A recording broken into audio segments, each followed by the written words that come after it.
Hello world, my name is Sima and I'm continuing the story of my journey in prison. And if you remember when I just came in the quarantine, I was desperately trying to call for a doctor when my cellmate was on the verge of death. And after moving to the general cell, I learned that calling a doctor was simple.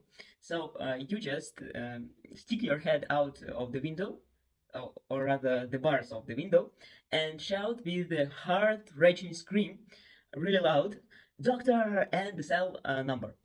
And doctor was too strong of a word. At that time, there were two paramedics, Larisa and perpetually drunk Rinat. He was. I have never seen him in sobriety.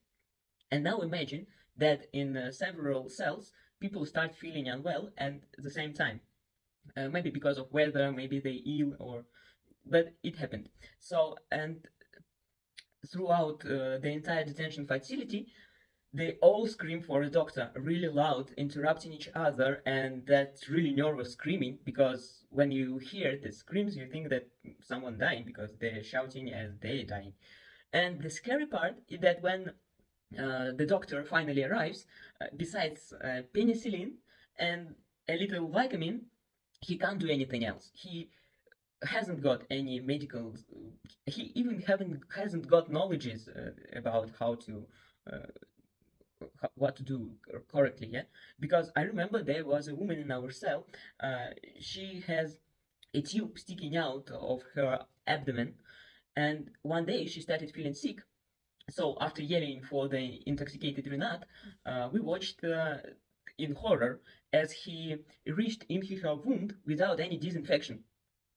Of course, we were shocked and we started screaming at him, but we can't because we're prisoners and he is a worker there. So he was just doing something in her hole and without any gloves, you know.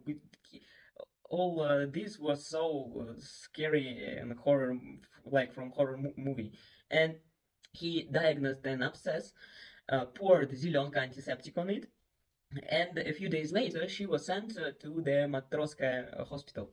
Matrosskaya Tishina, in its official name for detention facility number 1, and it means sailor's silence. And there were rumors that the prison got this name because sailors were drowned there. But in reality, during the time of Peter the Great, so you understood how old this building, a settlement for retired sailors was located in that area. And later, in 1771, a poorhouse was established there as well, so 18th century. A special decree prohibited all types of transport from passing through that street, and due to the prevailing inmate of population there and the silence that reigned there, it acquired such a name. So officially, the creation date of detention facility number 1 is considered to be September 1st, 1985. And as of today, there are 7 buildings on the territory. It's a huge territory of Matrosskaya Tishina, Sailor's Silence. And according to official data, detention facility number 1 is designed for 2013 people. It's Russia for sure. The actual occupancy exceeds this number in huge amounts. And nevertheless, there is a hospital where our women from detention number 6 were sent for treatment. And unfortunately, or fortunately, I didn't have the chance to visit it myself, but all the cellmates who went there for treatment came back healthier as they were, because to the Matrosskaya Silence, they are sent the most deplorable cases, but after Matrosskaya Silence, Matrosskaya Tishina, they looked restful and much more healthier. But in that time, you know, when you have diseases like cancer, and how can they help? But so they were sent just there. And these girls talked about more freedom of movement there, that they could walk from their cells, and many male prisoners. If you remember, in detention center where I've been, there was only one cell with besniks, and besniks, this is a special kind of people, because these people were ex workers on duty, like policemen, and so you understand that kind of people. And in Matrosskaya Tishina, they were simple men, yeah, with without this extraordinary work. So, and they were trying to get in touch with girls, and they were even given phones to contact their relatives, to talk with them, yeah, and to contact their relatives too. So this is the hugest present which could be in detention center. And in the worst cases, people were sent to Matrosskaya itself.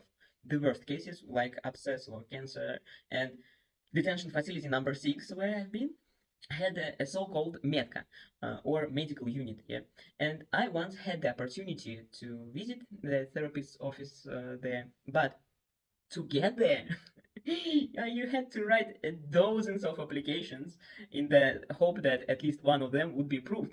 Because I was written, it's just, you have so many papers of written, like, for mattresses, for any improvements, yeah, and even to go to this medical unit, I think I was written like about 15 times or more, because they always lose it, always lose it. And when your name is called to go to the medical unit, you're just like, you just won a lottery, you feel like that, because someone could read your paper, yeah, and gave you an proof to get there, so you feel yourself like you won something really huge. And when they say your name that you will go to medical unit, you have to take all your applications, requests, everything you have to take with you, because to sort things out with a real human, not on the paper, yeah, a written paper. And because these written requests often faded into oblivion, and as I told you, they always lose it. How to work? How they work? They always lose everything. So girls from different cells are taken to the medical wing, and they bring all their requests, health complaints, and for sure they take malavas, these small notes from their cells, to pass on to other cells through the prisoners. Yeah, and you just, for example, if someone from my cell asked me to send malavas, and he said, for example, could you send it to 206? Yeah? And I'm standing in the queue to this doctor, and asking, is someone from 206? Is someone from 206? And just moving closer to the, like one woman said, yeah, I'm from 206, and you moving closer, and somehow give her these malavas, and guards mustn't see this, because it causes lots of problem if he will see that you send malavas from cells to cell, because it's prohibited. Cells mustn't speak to each other. After a long wait for my turn, I entered the surgeon's office, and there was a reasonable man. He looks at my medical records, and surprisingly, he was listening to me. He listens to me, which is a rarity in this facility from the administration side. And he was listening, and I was really surprised. So, by a stroke of luck, I had a spinal compression injury from snowboarding, and thanks to this injury, because the surgeon approved an orthopedic mattresses, as you remember, on the shkonkas, you can't sleep at all, you can't lay at all, because there is a sheet, like mattresses like a sheet, and it's really painful to lay on it. So I get this approved for mattresses, and permission for painkiller and warming ointments. At the same time, it's funniest and the saddest thing that after receiving permission for medication, which take you a long time, as you understand, as I told you, they always lose everything, and you can't go anywhere because they always lose everything. And when you get it, it's like a huge lucky, yeah, you're a super lucky person. But when you take it, this permission, you can't take it to your cell. It's not on your hands. You just know that you have a permission, and administration sent to administration which handles packages from relatives, and most often these permissions get lost, as usual.